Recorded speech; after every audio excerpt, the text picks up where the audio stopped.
ایک نابینا حکیم اپنے کسی مریض کی عیادت کے لیے اس کے گھر تشریف لے گئے۔ گھر جا کر پتہ چلا کہ مریض گھر کی اوپر والی منزل پر کرائے پر رہتا ہے۔ حکیم کو پتہ چلا کہ مالک مکان کا رویہ اس مریض سے کچھ ٹھیک نہ تھا۔ ایک تو وہ مریض سے کرایہ زیادہ لے رہا تھا، دوسرا اس پر کچھ پابندیاں لگا رکھی تھیں کہ تم نے دن میں صرف ایک بار ہی نیچے آنا ہے اور شام کے بعد کوئی بھی شخص تمہاری عیادت کے لیے نہیں آ سکتا۔ حکیم کو مالک مکان کے اس رویے سے بہت افسوس ہوا۔ حکیم کو یہ بھی بتایا گیا تھا کہ عمر کے اس حصے میں بھی مالک مکان شراب اور زنا جیسے بری فعل کا عادی تھا۔ حکیم سیڑھیاں چڑھ کر دوسری منزل پر جا رہا تھا کہ ایک نوجوان لڑکی نے حکیم کا ہاتھ پکڑا اور مریض سے ملوانے لے گئی۔ حکیم صاحب نے مریض کی خیریت دریافت کی اور اسے کچھ ادویات دے کر واپس نیچے آنے لگا تو اسی لڑکی نے حکیم کا ہاتھ پکڑا اور سیڑھیوں سے نیچے لے آئی۔ حکیم نے مالک مکان کو اپنے پاس بلایا اور کہا، یہ لڑکی جو مجھے اوپر منزل پر لے گئی اور پھر واپس نیچے لے آئی، یہ آپ کی کیا لگتی ہے؟ مالک مکان نے کہا، یہ میری بیٹی ہے۔ حکیم نے کہا، جب یہ لڑکی مجھے اوپر لے گئی تھی تب کنواری تھی، مگر جب نیچے لے آئی تب کنواری نہیں تھی۔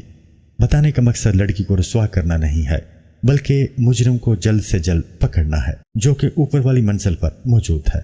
مالک مکان نے حکیم کو گریبان سے پکڑا اور گالی دیتے ہوئے کہا، انت حکیم، تجھے تو میں ادھر ہی زندہ دفن کروں گا اگر تمہاری بات غلط ثابت ہوئی۔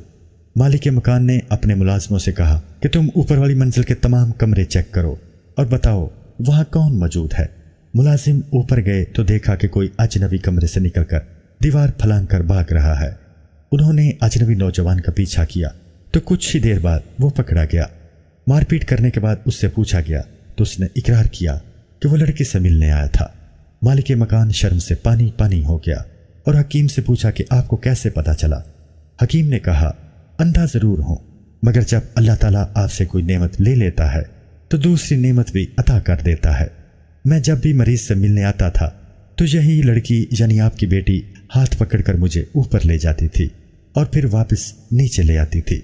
دونوں دفعہ اس لڑکی کی نبض ایک جیسی ہی ہوتی تھی مگر آج ایسا نہیں تھا۔ اوپر جاتے وقت لڑکی کی نبض نارمل جبکہ نیچے آتے وقت لڑکی بے حد گھبرائی ہوئی تھی اور نبض بھی تیز چل رہی تھی۔ جب میں مریض کے کمرے میں داخل ہو رہا تھا تب میں نے لڑکی کو کسی سے سرگوشی کرتے ہوئے سن لیا تھا۔ میں نے کہا تھا نا کہ جب اللہ تعالیٰ آپ سے ایک نعمت لے لیتا ہے تو دوسری نعمت میں زیادہ قوت عطا کر دیتا ہے۔ میری سننے کی حس کافی تیز ہے۔ میں نے مریض سے پوچھا کہ اس منزل پر تمہارے علاوہ کوئی اور بھی رہتا ہے تو اس نے بتایا کہ یہاں میں اکیلا ہی رہتا ہوں۔ بس مجھے شک ہو گیا کہ اوپر والی منزل پر کوئی مشکوک شخص موجود ہے اور میرا یہ شک اس وقت یقین میں بدل گیا جب لڑکی میرا ہاتھ پکڑ کر نیچے آئی تھی۔ مالک مکان یہ سن کر بہت شرمندہ ہوا۔ حکیم نے اسے نصیحت کی کہ زنا ایک قرض ہے جو کہ آپ کے گھر والوں میں سے کسی کو چکانا پڑے گا۔ میں تجھے منع کرتا تھا کہ تم شراب اور زنا سے دور رہو، تم نوجوان بچوں کے باپ ہو، مگر تم نے میری ایک نہ سنی۔